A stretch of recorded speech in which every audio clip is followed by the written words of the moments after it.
Olá!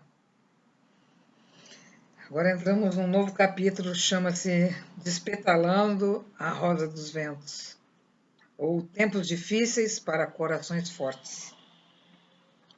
As sucessivas escolhas de executivos para presidir a Varig só enfraqueciam a imagem da outrora sólida empresa. O descrédito aumentava a cada nova troca. Se isso não bastasse, em 11 de setembro de 2001, houve o atentado terrorista às Torres Gêmeas do World Trade Center. Quando isso aconteceu, eu estava junto com vários outros tripulantes no saguão lotado do CEMAL, assistindo, estarrecidos pela TV, o ataque às Torres Gêmeas. Durante aqueles momentos de pavor, tomamos consciência do perigo que agora nos espreitava nos ares. Naquele dia fatídico, fui a terceira torre a tombar. Fui aposentada, mas continuei acompanhando o declínio da empresa. O planeta virou de pernas para o ar. Pessoas no mundo inteiro ficaram com medo de viajar e sofrer atentados. E os Estados Unidos impuseram severas restrições à entrada de estrangeiros em seu território. Tais medidas contribuíram de forma avassaladora para o enfraquecimento do transporte aéreo, atingindo feito míssil as poucas forças que ainda sustentavam a Varig. O governo americano proibiu passageiros em trânsito para outros países sem visto americano. A linha, inaugurada em junho de 68, até então altamente rentável entre o Brasil e o Japão, tornou-se inviável para os descendentes japoneses que iam em busca de trabalho nas terras do Sol Levante, e até mesmo dos turistas japoneses. A alternativa da Varig oferecida a esses passageiros foi propor voos para a Europa com conexão para Tóquio. O baque foi sentido. O trem de pouso arriou.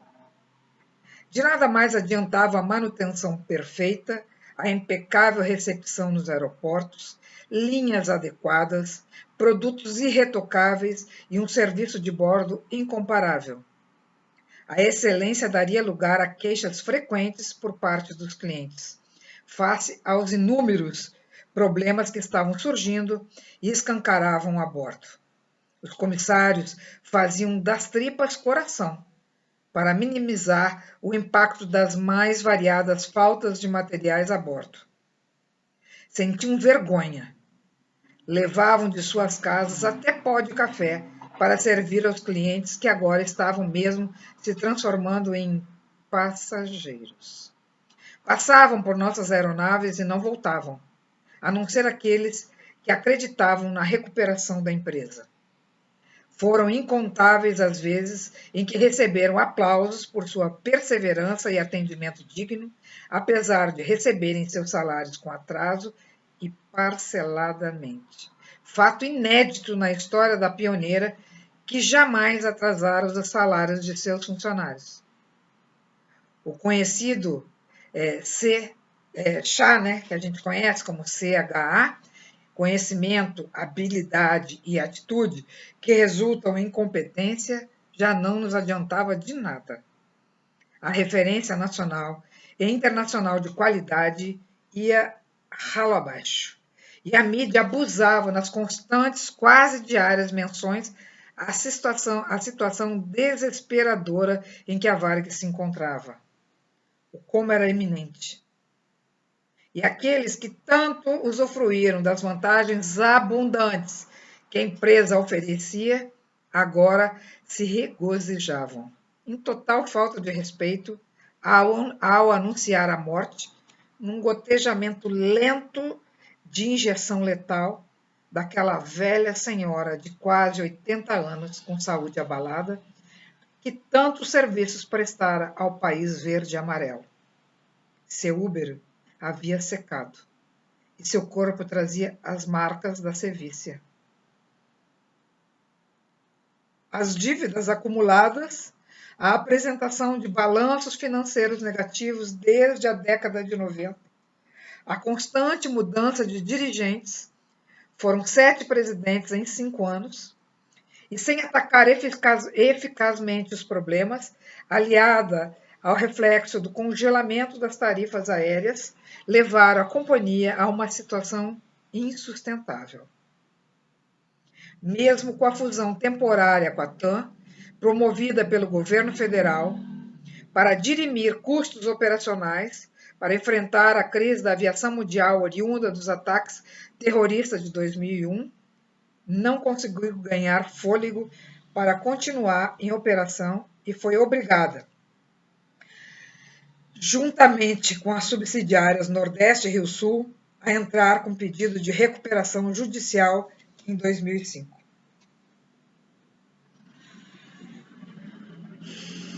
Neste ano, a TAP Portugal fez uma proposta de compra das subsidiárias Varig, Log e Vem. Mas a Fundação Rubem Berta interferiu e fechou o acordo com a Docas Investimento, o que foi suspenso pela Justiça do Rio de Janeiro. A Fundação Rubem Berta, depois de causar empecilhos às negociações com o governo federal, foi afastada da direção da empresa em dezembro do mesmo ano. Os funcionários eram convocados para comparecerem ao hangar do Santos Dumont para servir de massa de manobra e nem percebiam que as ordens para renovar ânimos nada mais eram que uma maneira ardilosa para não interferirem nas negociações de bastidores dos dirigentes inescrupulosos que, por baixo dos panos, estavam lesando o nosso patrimônio. Nos últimos anos, a Varig vinha num processo autofágico, vendendo seu patrimônio para poder pagar as despesas. Vendeu até a oficina de motores para a GE. Mas todas as medidas foram inócuas, visto que a Fundação Rubem Berta impedia que os diretores e presidente levassem adiante qualquer plano que viesse a beneficiar a empresa. Era a guerra pelo poder, não importando o quanto isso seria mortal para a sobrevivência da empresa. Mesmo as propostas de compra por parte da TAP e outras empresas de porte e respeitabilidade foram rechaçadas.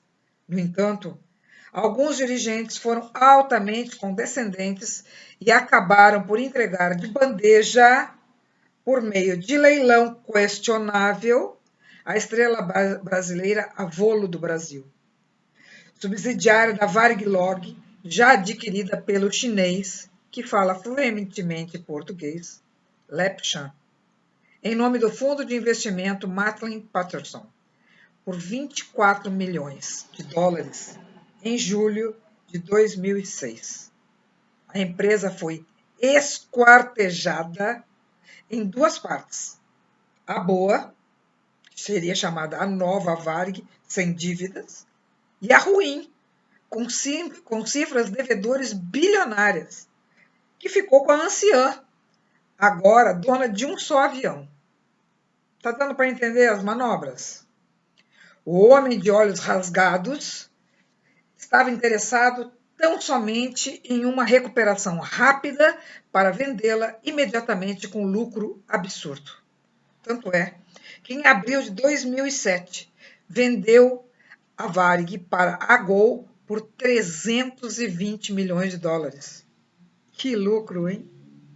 Isso tudo sem falar na VEM, que é a Varig Engenharia e Manutenção, possuidora do moderníssimo e maior Parque Industrial de Manutenção Aeronáutica da América do Sul, tanto que seus hangares de Porto Alegre e Rio de Janeiro são monumentais.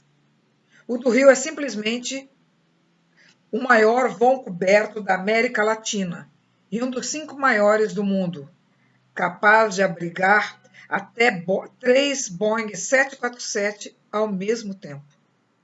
O alto padrão técnico era reconhecido mundialmente e prestava serviços para empresas aéreas do mundo todo. Esse desfecho mostrou bem o significado de não dar valor aos seus bens, nem por parte dos dirigentes variguianos e nem do governo federal do Brasil. Se fosse na Europa, Japão Os Estados Unidos, vide caso da General Motors e da JAL, que é a Japan Airlines, certamente os mandatários dessas nações encontrariam maneira e método de salvar a empresa que era reconhecida como a marca brasileira mais conhecida mundialmente. Quanto valia a marca Varig? E os ativos como as rotas domésticas e internacionais e os slots? E o programa de milhagens Miles? E o sistema Amadeus, pioneiro na informatização de voos e tudo que concerne a aviação? E nossa história? As demissões em massa começaram em julho de 2006, levando ao desespero funcionários dedicados e que acreditaram numa provável recuperação. Quantos deles com mais de 50 anos, mas sem idade suficiente para solicitarem aposentadoria, ficaram a ver aviões, sem mercado de trabalho que os absorvesse, foram para casa cabisbaixos, abatidos e descrentes. Estão esperando pelo desfecho, cozinhando a esperança que teima em permanecer. Até hoje. O juiz Luiz Roberto Ayub decretou o fim da recuperação judicial em setembro de 2009 da Varig antiga, e que deu origem à Flex. E nossos corações batendo em ritmo de turbina acelerada, aguardando qual será a atitude da Fundação Rubem Berta, acionista majoritária da Flex. O que mais poderemos esperar? A comissária Petra Ferta relata esses últimos anos, meses, dias. Sabíamos que o fim da empresa como a conhecíamos estava próximo. Mas sempre acreditávamos que algo aconteceria ou alguém surgiria para evitar o fim que se delineava. Era uma sensação das mais estranhas. Saímos para os voos com todas as informações terríveis na cabeça dos últimos noticiários. E assim que o avião decolava, entrávamos em uma espécie de bolha do tempo. Nos aviões lotados, como sempre, na ida do voo, saindo do Galeão ou Guarulhos, faltavam mantimentos como café, leite evaporado, açúcar, provavelmente pela falta de pagamento aos fornecedores. A manutenção de interiores não tinha mais peças para reposição e conserto de luzes de leitura, reclino de poltronas, conserto de fornos e boilers de água quente, apoio para os pés, tanto das classes executiva como da primeira. Amanhã daremos continuidade a esse triste relato. Fique bem.